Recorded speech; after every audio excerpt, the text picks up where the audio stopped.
नमस्कार, मैं मुकेश कुमार और आप देख रहे हैं RTN1 न्यूज चैनल। इस समय हम भीम सेना के चीफ जो है नवाब सतपाल तंवर जी है, उनके साथ हैं, उनसे मिलने आए हैं। और ये जो राजस्थान के दौरे पे गए थे, वहाँ इंद्र मेघवाल को इंसाफ दिलाने को लेकर, और 18 घंटे इनको जो राजस्थान पुलिस की ओर से गिरफ्तार करके रखा गया, इनके साथ और क्या क्या दुर्व्यवहार करा गया, वहाँ के प्रशासन ने क्या क्या इनको परेशानियाँ दी, आइए हम जानकारी लेते हैं। देखिए, 16 अगस्त की रात को मैं वहाँ पर पहुँच गया था जालौर में। और 16 अगस्त की रात को पूरे राजस्थान की सरकार ने पूरी पुलिस फोर्स लगाकर मुझे ढूंढने का प्रयास किया कि सतपाल तंवर की गिरफ्तारी की जाए, उनको वहाँ ना पहुँचने दिया जाए। आफ्टर दिस 17 अगस्त को जो है हम जालौर पहुँचे, सुराना गांव में पहुँचे और पीड़ित परिवार से हमने मुलाकात की। मुलाकात करके हमारा गला भरा आया पूरा। रोम रोम जो है हमारा जल रहा था कि कैसे इस पीड़ित परिवार के साथ सरकार अन्याय कर रही है। इंद्र मेघवाल की हत्या हुई। इंद्र मेघवाल की हत्या भी जिन परिस्थितियों में की गई ना, वो परिस्थितियां बहुत ही दिल दहला देंगी आपकी। मैंने वहाँ जो महसूस किया, जो देखा, वहाँ जो सिचुएशन थी, वहाँ जिस तरह के हालात बनाए गए, मैं आपको ब्रीफ करूंगा, पूरा बताऊंगा। पीड़ित परिवार से मैंने मुलाकात की। पीड़ित परिवार जो है बहुत सदमे में है, वो उबर नहीं पा रहे हैं इस सदमे से। इतना बड़ा झटका लगा। एक 9 साल का मासूम छात्र जो है अपना बेटा उन्होंने खो दिया। आज वो पूरे राजस्थान का बेटा है, आज वो पूरे जालौर का बेटा है, पूरे देश का बेटा है, पूरे बहुजन समाज का बेटा है। अब होता क्या है कि जैसे हमारी एंट्री होती है वहाँ पर पुलिस हमें हिरासत में लेने की कोशिश करती है, लेकिन वहाँ पर जितने तमाम भीम सैनिक हजारों लाखों की संख्या में मौजूद होते हैं, वो पुलिस प्रशासन से भिड़ जाते हैं और हिरासत में उस समय लेने नहीं देते। इसके बाद मुझे पूरे पुलिस जाब्ते में सुराना गांव में ले जाया जाता है। पुलिस के अधिकारी अगुवाई करते हैं मेरे काफिले की और मुझे सुराना गांव में लेकर के जाते हैं।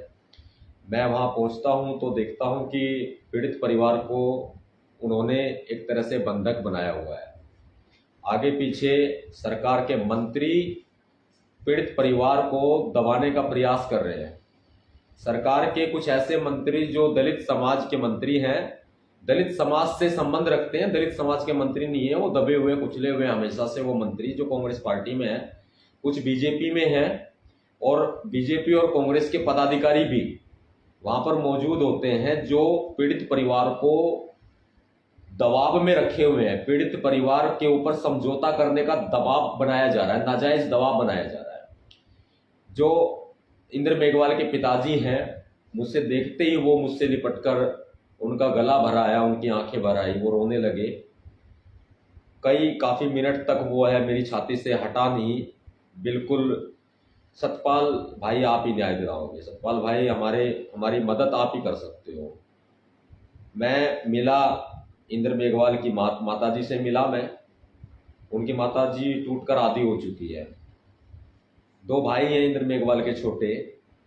वे दोनों भाई मुझे अच्छे से जानते हैं और बस उनके सब्र का इम्तिहान, उनके सब्र की सीमा नहीं थी। जैसे उम्मीद की किरण एक जगी है, सतपाल भाई आ गए हैं। छोटा 11-12 साल का भाई है उसका, इंद्र मेघवाल के दोनों बड़े भाई, 11-12 साल का बड़ा भाई है। मुझे बयान किया, उन्होंने बताया क्या हुआ था। वो वीडियो हमारे द्वारा शूट की गई है, हम दिखाएंगे, आपको देंगे और सोशल मीडिया पर भी प्रसारित कराएंगे।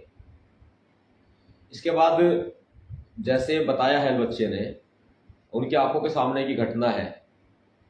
ये जो छैल सिंह जो टीचर है ना, शिक्षक जो है, जो अभी पुलिस की कस्टडी में है, जेसी में है, जुडिशियल कस्टडी में है, इसने जैसे मटकी जो पानी की होती है, पानी की मटकी वहां पर स्टाफ के लिए है, ये स्टाफ के लिए है। मैं आपको बताता हूं, इस मटकी में से जो जनरल कास्ट के जो लोग हैं ना, जो जनरल कास्ट के स्टाफ के लोग हैं, या बाहर से जो मेहमान आते हैं स्कूल में, या बाहर से जो पेरेंट्स आते हैं जो जनरल कास्ट के हैं, जो राजपुरोहित हैं या राजपूत हैं या ब्राह्मण हैं, वो उस मटकी से उसमें पानी दिया जाता है। वो फ्रीजर वगैरह की व्यवस्था नहीं है स्कूल के अंदर। कोई ज़्यादा बड़ा ये नहीं कह सकते हम, काफ़ी इलाका जो है पिछड़ा हुआ है, तो पानी की मटकी होती है वहाँ पे। और जो अमूमन आम बच्चे जो पीते हैं ना पानी, जो अमूमन आम बच्चे पानी पीते हैं, इनके लिए एक अलग से टंकी बनाई हुई है, इनके लिए अलग से एक टंकी बनाई हुई है। वो टंकी में से वो बच्चे पानी पीते हैं जो कि जनरल कास्ट के, जो कि अपने आप को उच्च वर्ग का कहते हैं, वो बच्चे पानी पीते हैं उन टंकी में से। जबकि दलितों के लिए एक अलग से उन्होंने बिल्कुल गंदगी भरी जो एक टैंक टाइप में उन्होंने बनाया हुआ है, अस्थायी तौर पे, परमानेंट नहीं है वो, अस्थायी तौर पे बनाया हुआ है। और वहां पर मक्खी मच्छर वगैरह ऐसे ही गंदगी वगैरह पड़ी रहती है, गंदा पानी पीने को वहां बच्चे मजबूर हैं। वो वहां पर जिस गर्मी का मौसम है, जो सामने आया, जो वहां बच्चों ने बताया मुझे, वहां जो ये बच्चा प्यास से बिलबिला रहा था, उसको प्यास लगी थी, और जो अमूमन जो दलितों के लिए अलग से इन्होंने पानी की व्यवस्था की हुई है ना पीने के पानी की, वो गंदा पानी वो पीने का नहीं है, गंदा पानी एक तरह से गंदा पानी पीते हैं वहां बच्चे। ये निजी स्कूल है, उसके बावजूद ये हालात है। वो बच्चा जो प्यास से बिलबिला रहा था, वहां पानी अवेलेबल नहीं होता है, तो इस बच्चे ने, जिस समय कोई नहीं होता, स्टाफ रूम जो है, इस बच्चे ने जाकर के मटकी में से पानी पीना चाहा, पी नहीं पाया वो पानी। जैसे उसने मटकी को छुआ, हाथ लगाया पानी पीने के लिए, वो निकालने ही वाला था, छैल सिंह जो अध्यापक है, जो स्कूल का प्रिंसिपल ओनर भी है, शिक्षक है, शिक्षक नहीं वो भक्षक है मेरी नजरों में, अब तो वो हत्यारा बन चुका है। उसने बच्चे को बुरे तरीके से पकड़ लिया, उसको घसीट के जो है बिछा दिया जमीन में, फेंक के मारा दूर, उसके चोट लगी, काफी चोट लगी उसको, अंदरूनी चोटें लगी, बैक में भी और सामने भी। उठाया उसको, दोबारा से उठा करके घुसा मारा उसकी आंख में, उसकी आंख फूट गई बच्चे की आंख फूट गई। उसके कान पे पता नहीं क्या मारा, सारा पूरा स्कूल खड़ा होके वहां देख रहा था, मंजर बड़ा दर्दनाक था। बच्चे जो इंद्र मेघवाल के जो भाई है ना, उन्होंने भी देखा, कान पर मारा, कान का पर्दा फट गया, नीचे से नस पूरी फट गई, मतलब बच्चा अधमरी स्थिति में पहुंच गया। जैसे ही उनके पेरेंट्स को सूचना मिली, अपने बच्चे को हॉस्पिटलाइज नहीं कराया स्कूल वालों ने, मार के फेंक दिया उन्होंने, तो स्कूल के अंदर ही उठा ले जाओ अपने इसको, नीच जाति के लड़के को उठा ले जाओ। इसकी हिम्मत कैसे हो गई कि इन्होंने अध्यापक की मटकी को हाथ लगाया। ये शब्द थे वहां स्कूल का, जो निजी स्कूल का जो प्रशासन है, अदर जो टीचर हैं, जो आज अपने अध्यापक को बचाने का काम कर रहे हैं, इस नीच बच्चे की हिम्मत कैसे हुई जो इन्होंने हेडमास्टर की मटकी को हाथ लगाया। उसके बाद छैल सिंह लाते मार के, धक्के मार के उनके परिजनों के साथ में दुर्व्यवहार करता है, और बच्चे को उठा करके उसके परिजन ले जाते हैं, हॉस्पिटलाइज करते हैं। मना कर दिया जाता है, वहां पर जो साइला इलाका होता है, मना कर दिया जाता है, नहीं लेंगे भाई। सुराना गांव के बाहर एक अस्पताल है, वहां पर लेकर जाते हैं, गवर्नमेंट हॉस्पिटल है, गवर्नमेंट हॉस्पिटल में इलाज के लिए मना कर दिया जाता है। समय पर इलाज नहीं मिलता, बच्चा मरता नहीं। मैं आपको बता देता हूं, यहां अस्पताल में भी जातिवाद है। सुराना गांव के बाहर कोने पे ही अस्पताल है, सरकारी अस्पताल है, सरकार द्वारा संचालित है, वहां पर भगा दिया गया बच्चे के परिजनों को कि हम इलाज नहीं करेंगे। ये मटकी वाली बात थी, सब जगह फैली हुई थी कि इसने हिम्मत कैसे हो गई, इस बच्चे की, एक नीच जाति के दलित दबे कुचले एक ऐसे आदमी की हिम्मत कैसे हो गई जो इन्होंने प्रिंसिपल की मटकी पर हाथ लगा दिया।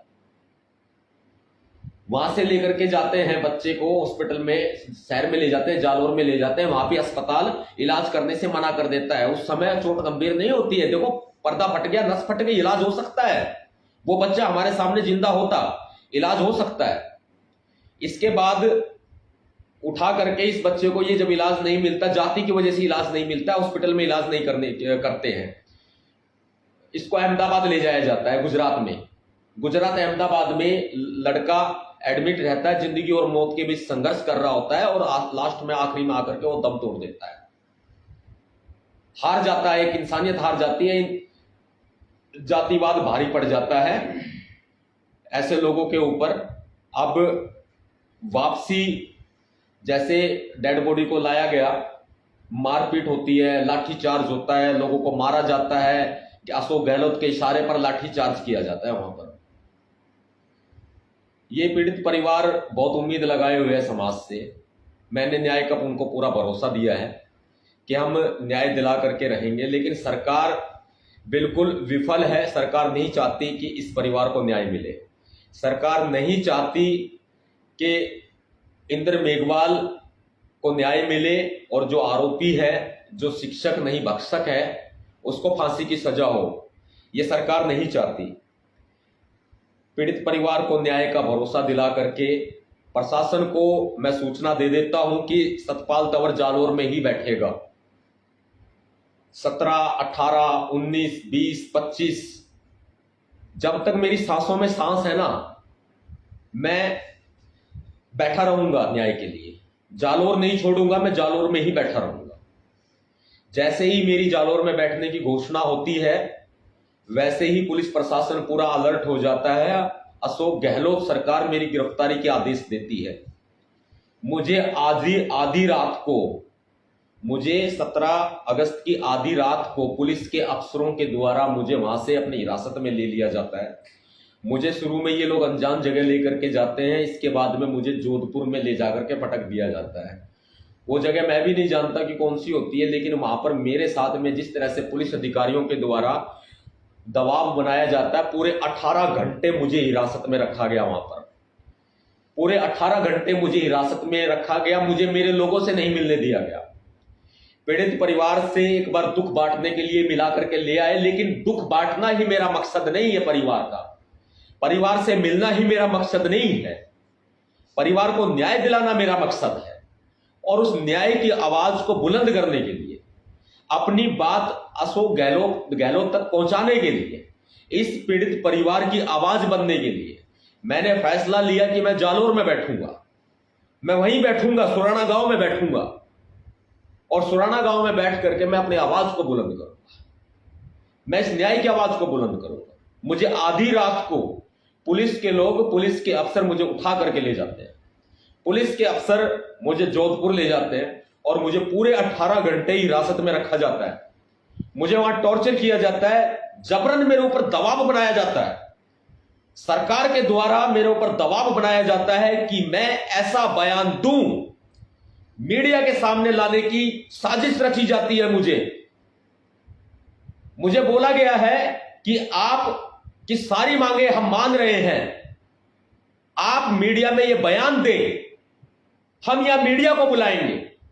जितने भी चैनल है, जितने भी न्यूज चैनल है, जितने भी प्रिंट मीडिया के लोग हैं, हम सबको यहां बुलाएंगे। आप मीडिया में यह बयान दें सतपाल तंवर कि आपकी सारी मांगों को मान लिया गया है।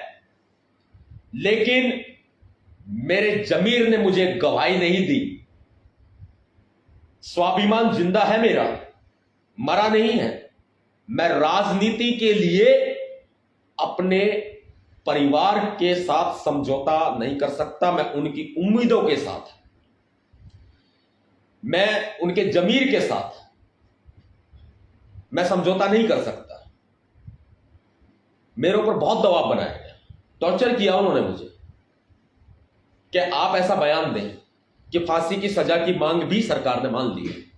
आप ऐसा बयान दें कि 50 लाख रुपए मुआवजे की भी सरकार ने बात मान ली है, जबकि 30 लाख रुपए मुआवजा सरकार स्वीकृत कर चुकी है और 40 लाख रुपए इसका होने का अनुमान है अभी। लेकिन इस परिवार को पैसा नहीं चाहिए। हम सक्षम लोग हैं, हम पैसा दे सकते हैं। 5 लाख रुपए की बोली लगाई थी अशोक गहलोत ने। अशोक गहलोत साहब 5 लाख आप दे रहे हैं ना, हम आपको 10 लाख देंगे। आप हमारे बच्चे को ना हमें वापस लौटा सकते हैं क्या? लेकिन सरकार के लोगों ने, पुलिस के लोगों ने मेरे ऊपर नाजायज दबाव बनाया और ये दबाव बनाते हुए मुझे मजबूर किया गया कि मैं मीडिया में गलत बयानबाजी करूं।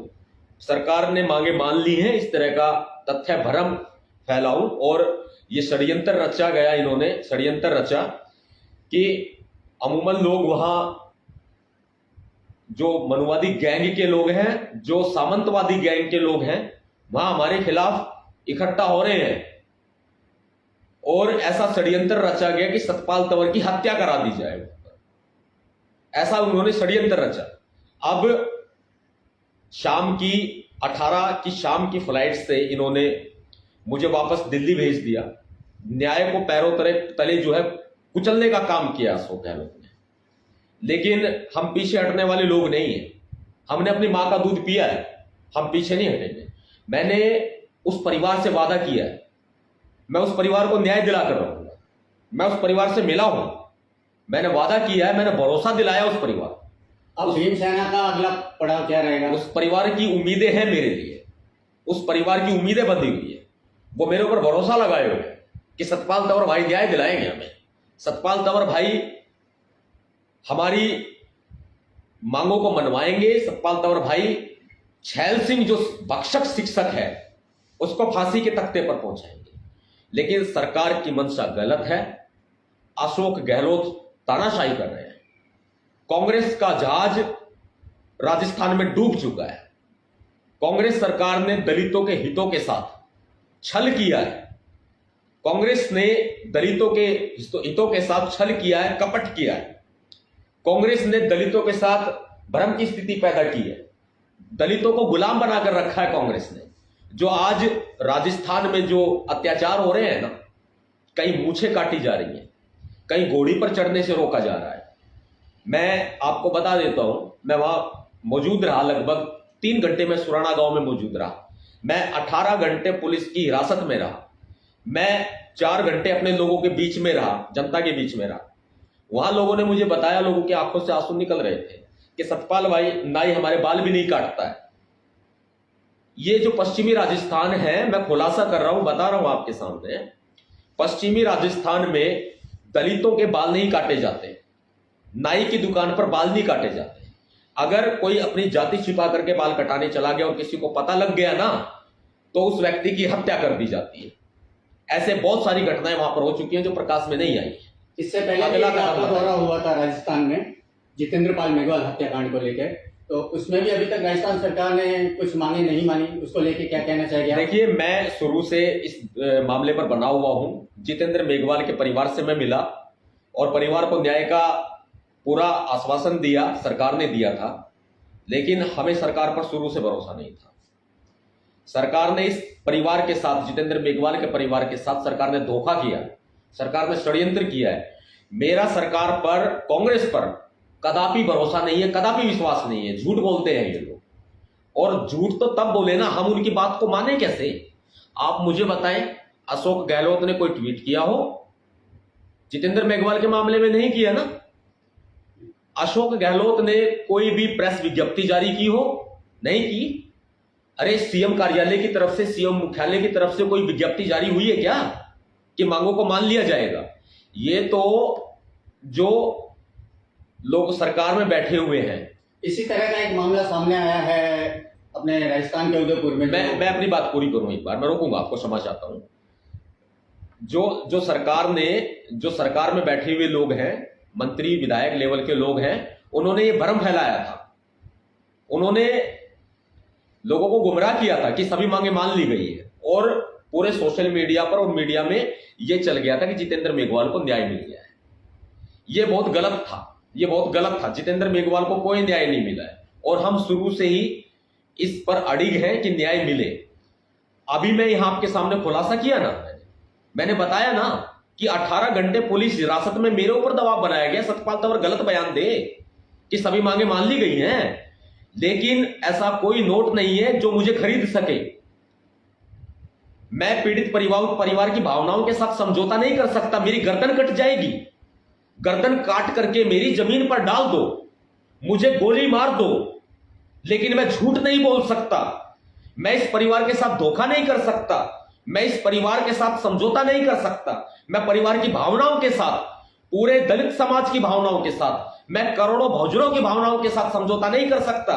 ये लोग मेरे सामने, इन्होंने, मैं आपको बता देता हूं, अगर बैठे हैं आज और लोग देख रहे हैं, पूरा देश देख रहा है, मैं आपको बताऊंगा, इन्होंने मेरे सामने सिर्फ मेरे ऊपर इन्होंने टॉर्चर ही नहीं किया है, इन्होंने मेरे ऊपर दबाव ही नहीं बनाया है, इन्होंने मेरे सामने करोड़ों रुपए की पेशकश की है।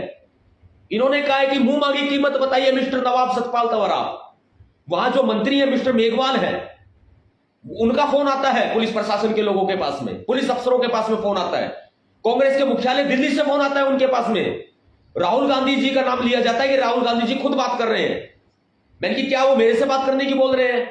बोले नहीं, आपसे बाद में बात करेंगे, अगर आप बात करने के लिए कहेंगे राहुल गांधी जी से तो राहुल गांधी जी बात करेंगे, प्रियंका मैडम भी बात करेंगी आपसे, और आपको मनाने के भरसक प्रयास किए जा रहे हैं। सतपाल तंवर जी मान जाए आप, सतपाल तंवर जी अपनी बातों पर आप अड़िग ना रहे।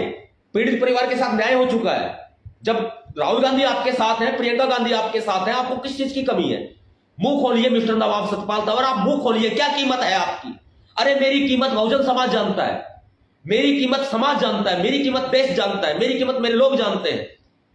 मैं इस गरीब समाज में, इस दलित समाज में पैदा हुआ हूं ना, मैं पैदा हुआ हूं इस समाज में, मैं इनका दर्द समझ सकता हूं, मैं इनकी भावनाएं समझ सकता हूं, लेकिन इनकी भावनाओं के साथ, इनके दर्द के साथ मैं समझौता नहीं कर सकता। वह होटल में बैठे बैठे, जिस समय होटल में था मैं, 16 अगस्त की रात को और 17 अगस्त की सुबह मैं होटल में मौजूद था। बाद में मैं पीड़ित परिवार के घर जाता हूं, तब भी वहां मेरे पास में पेशकशें आती है। 17 तारीख को मुझे हिरासत में रात को लिया जाता है, 18 तारीख शाम तक मुझे हिरासत में रखा जाता है। मेरे पास में करोड़ों रुपए के ऑफर आए हैं। मिस्टर अशोक गहलोत जो है वो पैसों की जो है पेशकश रखते हैं हमारे लिए। क्या ऐसा कोई नोट बना है जो हमें खरीद सके? ऐसा कोई नोट नहीं बना है। अशोक गहलोत भ्रम में, कांग्रेस का जहाज जो है डूब चुका है राजस्थान में। इस परिवार के साथ न्याय नहीं कर रही सरकार, कुचला जा रहा है न्याय को। इंसाफ की मांग पर आज भी हम अड़े। राजस्थान में अगला कदम होगा हमारा, राजस्थान में, पूरे राजस्थान में, विशेषकर पश्चिमी राजस्थान में हम अभियान चलाएंगे। मैं कहीं सरकार जो है उसके दबाव में आने वाला नहीं हूं। मुझे गिरफ्तार कर ले, गिरफ्तार हो जाऊंगा। मुझे जेल में डाल दे, मैं जेल काट लूंगा। मुझे फांसी पर चढ़ा दे, मैं फांसी के तख्ते पर हंसते हंसते चढ़ जाऊंगा। सरदार भगत सिंह को, सरदार उधम सिंह को देखा है मैंने, सुना। मैं फांसी के तख्ते पर चढ़ सकता हूं, उफ नहीं करूंगा। लड़ रहा हूं, लड़ता रहूंगा। कांग्रेस का दोगला व्यवहार है, दोगला रवैया है। अब पूरे राजस्थान के अंदर भीमसेना अभियान चलाएगी। ये एक घटना नहीं है। इस परिवार के न्याय की तो हम आवाज बने हुए और लगातार बने रहेंगे। हम आखिरी दम तक लड़ेंगे, जब तक खून का एक एक कतरा है ना हमारे शरीर में, हम लड़ेंगे और न्याय दिलाएंगे।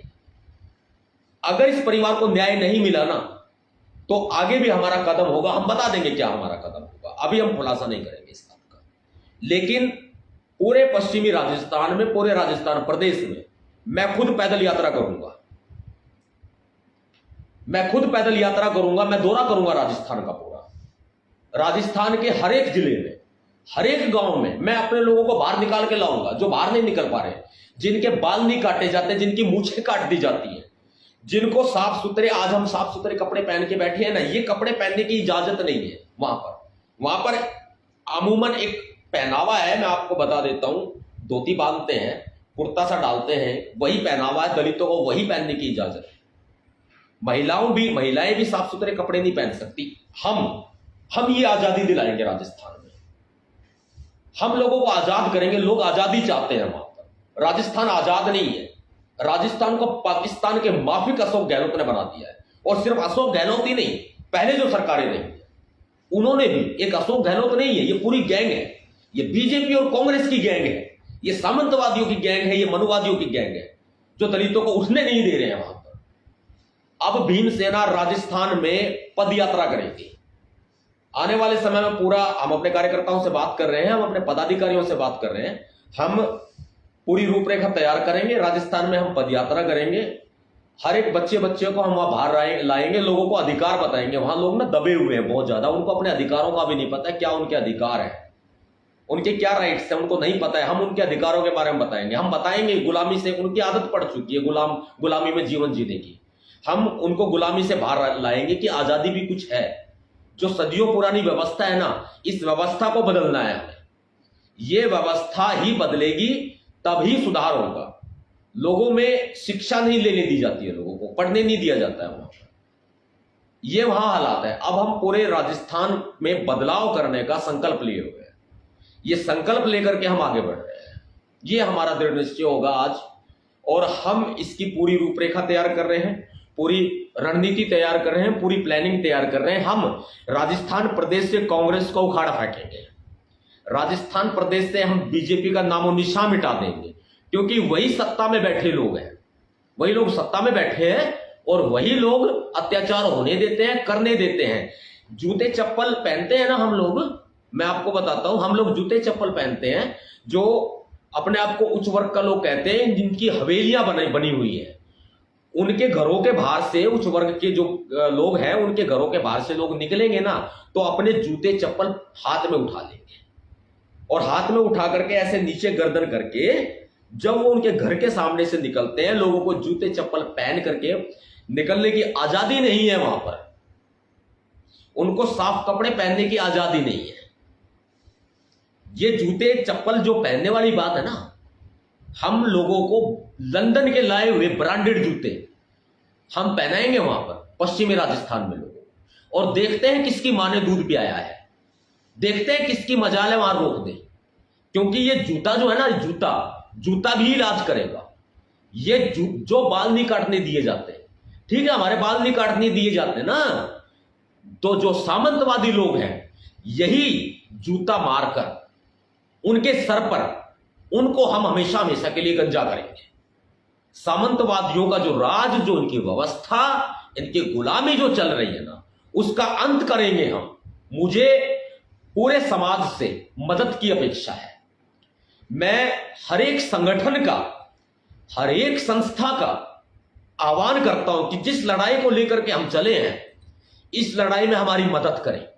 मैं तमाम बुद्धिजीवी वर्ग का आह्वान करता हूं, समाज के जो समर्थ लोग हैं, मैं उनका आह्वान करता हूं, शिक्षित लोगों का आह्वान करता हूं, समाज के बुद्धिजीवी वर्ग का, प्रोफेसर, वकील, इंजीनियर, मैं सबका आह्वान करता हूं, आप हमारी मदद करें, हमारी मदद करें। हम लड़ने को तैयार हैं। हमारी जान चली जाएगी ना, हम हंसते हंसते कुर्बान हो जाएंगे, लेकिन जो लोग सक्षम हैं, जो हमारी मदद कर सकते हैं, वो हमारी मदद करें। हम राजस्थान में ग्राउंड लेवल पर अपनी पद यात्रा करेंगे और राजस्थान में अपने लोगों को हम बाहर निकाल कर लाएंगे। हम उनकी शिक्षा की व्यवस्था भी करेंगे, हम पद यात्रा करेंगे, लोगों को जागरूक करेंगे। लोगों के अंदर जो हीन भावना पैदा है, जो जाति के नाम पर जो शोषण हो रहा है वहां पर, इस शोषण का अंत करना है। ये मैंने कदम बढ़ाया है, ये मेरा एक संकल्प है, ये मेरा प्रण है। मैं आज ये प्रण लेता हूं, मैं प्रण लेता हूं, मैं संकल्प लेता हूं कि मैं पश्चिमी राजस्थान से छुआछूत, भेदभाव का नामो निशान मिटा दूंगा। मैं जातिवाद का नामो निशान मिटा दूंगा राजस्थान से। अगर बहुजन समाज को आज करने नहीं दिया गया ना, तो बहुजन समाज मर सकता है, लेकिन गुलामी का जीवन अब नहीं जिएगा। गुलामी की जंजीरों को यह बहुजन समाज तोड़ देगा।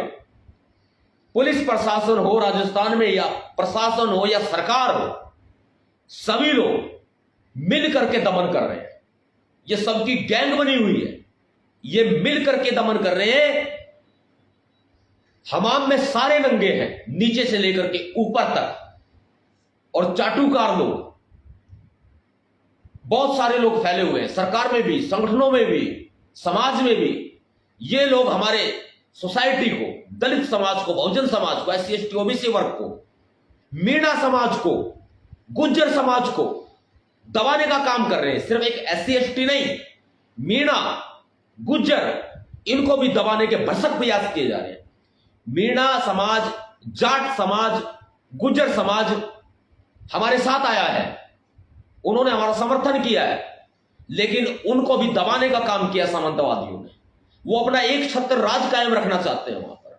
वहां इंसानों की, गुलामों की स्थिति है, वहां बड़ी बद से बदतर स्थिति, जो सदियों पहले जो गुलाम रखे जाते थे ना, काला पानी की तरफ उनको बेच दिया जाता था, वहां यह व्यवस्था है। वहां लोगों को खुली हवा में सांस लेने की आजादी नहीं है। कहने को तो हम आजाद हैं, लेकिन वहां आजाद नहीं है, वहां लोग दबके रहते हैं। मुझे दर्द होता है ये सब देखते हुए। यहां इतनी उम्मीद जगी हुई है वहां लोगों में कि हाँ, कोई आया है हमारे यहां इस व्यवस्था को खत्म करने के लिए, ये हमारा उद्धार करेगा, ये हमारी आवाज है, सतपाल तंवर हमारी आवाज है। लेकिन सतपाल तंवर भी तभी कर सकता है जब ये बुद्धिजीवी वर्ग, ये तमाम संगठनों के लोग, ये तमाम संस्थाओं के लोग ये एक साथ आए। मैं इनका आह्वान करता हूं, इस लड़ाई में मेरा साथ दें। अगर जान भी चली गई ना तो हंसते हंसते मर जाएंगे, फांसी का फंदा चूम लेंगे, लेकिन अपने हितों के साथ कभी समझौता नहीं होगा। जय भीम, जय भारत।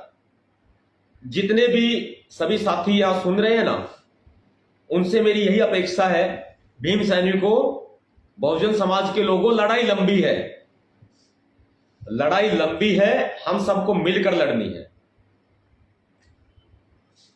इस लड़ाई में आप अपना साथ दें।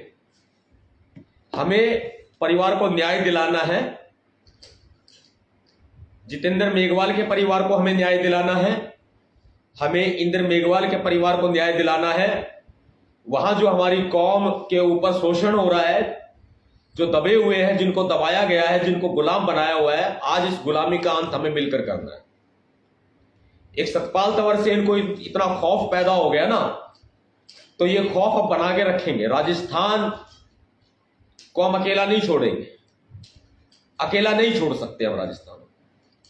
मैं आपको बता देता हूं कि कहीं ना कहीं कांग्रेस बीजेपी एक ही सिक्के के दो पहलू हैं। एक सांपनाथ है तो दूसरा नागनाथ है। मान्यवर साहब काशीराम जी, बाबा साहब अंबेडकर जी शुरू से कहते थे कि कांग्रेस जो है वो आरएसएस की मां है। कांग्रेस को रत्ती भर भी वोट ना दे, बिल्कुल भी। कांग्रेस की गुलामी से हम अपने लोगों को आजाद करेंगे। बीजेपी की गुलामी से, आरएसएस की गुलामी से हम अपने लोगों को आजाद करेंगे। अब वक्त आ गया है, ये बदलाव का वक्त है। हम राजस्थान में बहुत जल्दी पदयात्रा की घोषणा करेंगे, बताया जाएगा आपको, इसका जल्दी ही समय निर्धारित किया जाएगा।